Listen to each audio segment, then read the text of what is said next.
Good morning. তোমরা সবাই কেমন আছো? আশা করি সবাই ভালো আছো, সুস্থ আছো, আর আমরাও খুব ভালো আছি। আজ দিনটা হলো শনিবার। তা মিঠি এখনও ঘুমাচ্ছে, কারণ আজকে ওর স্কুল নেই আর ওদের তো অনলাইন ক্লাস হয়। তা যাই হোক, আজকে অনলাইন ক্লাস হবে না, মিঠি ঘুমাচ্ছে, ওর বাবাও ঘুমাচ্ছে, আর গুনগুন আজকে বাড়ি চলে গেছে। ও সকাল সকাল আজকে বাড়ি চলে গেছে, কারণ একটাই, ওর পরীক্ষা শেষ হয়ে গেছে। পরীক্ষা শেষ বলতে আরেকটা পরীক্ষা বাকি আছে, তাই ও বাড়ি চলে গেল এখন। তা শুভ্রজিৎ বলল, আমি উঠছি, তুমি তাহলে চাটা করো। সেজন্য 2 কাপ চা করে নিই। বেশ কিছুটা কাজ হয়ে গেছে। আর তোমাদেরকে একটা কথা জানো কাল কি হয়েছে? কাল আমি 10:30 পৌনে 11টার মধ্যে ঘুমিয়ে পড়েছি। গুনগুন আর মিঠি আমাকে প্রচণ্ড ডাকাডাকি করেছে, মাম্মা ওঠ, মা ওঠো, উঠে আমাদের খেতে দাও। আমি সেই খুব রাগারাগি করেছি ওদের ওপর, তোরা নিজেরা নিয়ে খা, আমাকে একদম ডাকবি না।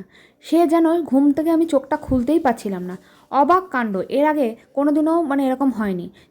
যতই শরীর খারাপ হোক না কেন, আমি মিঠিকে খেতে দিয়েছি। কিন্তু কাল যে আমার কি হয়েছিল বলতে পারবো না। তা যাই হোক, এটা তো হলো একটা কথা। আর এই দেখো, মাছের বলে তোমাদের বলেছিলাম আমাদের মাত্র 4টে মাছ আছে না, দেখছো হঠাৎ করে শুভ্রজিৎ সকালবেলা মাছ কিনে নিয়ে এসে বোলের মধ্যে ঢেলে দিয়েছে। আমাকে বলছে, দেখো কতগুলো মাছ কিনে নিয়ে এসেছি তোমাকে সারপ্রাইজ দেওয়ার জন্য। সারপ্রাইজ তো না, ওটা খাটনি বেশি। আর আজকে টিফিনে করেছি রুটি আর আলুর তরকারি। তা দেখো, আজকে নিরামিষ একটা তরকারি করে নিয়েছি, শুধু আলু দিয়ে, কালো জিরে শুকনো লঙ্কা ফোড়ন দিয়ে।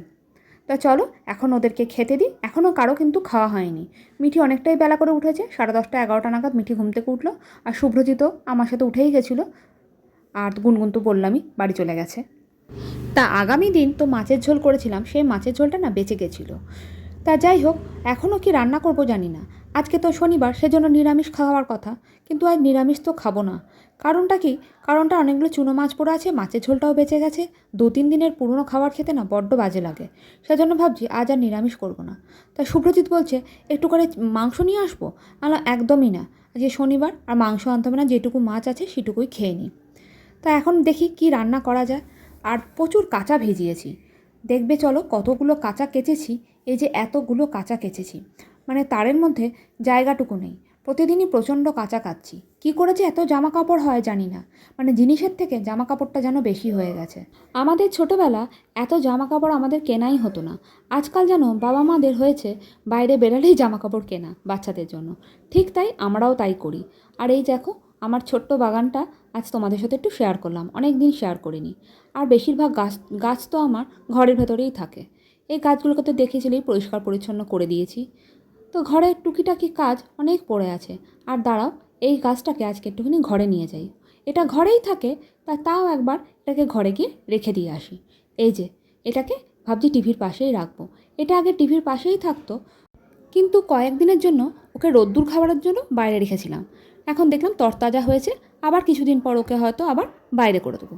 তা দেখো, তোমাদের যে বলেছিলাম চুনো মাছ, তোমাদের সাথে শেয়ারও করেছিলাম, এই চুনো মাছ কিনেছিলাম। এই চুনো মাছগুলোকে ভাবছি আজকে একটা চচ্চড়ি করব। সেই জন্য কেটে নিয়েছি পেঁয়াজ, আর কেটে নিয়েছি আলু, তারপরে পেঁয়াজ কলি, আর কাঁচা লঙ্কা, আর একটু বেগুন। এই কটাই সবজিই ছিল, আর কিছু দেবো না।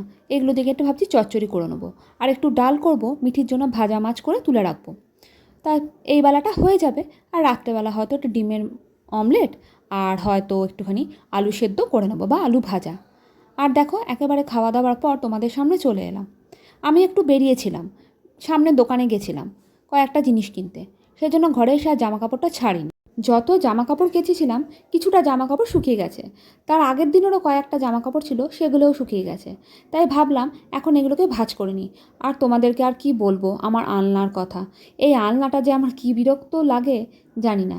সামনের ঘরের মধ্যে যদি একটা আলনা থাকে, বলো তো কী বিরক্ত লাগে।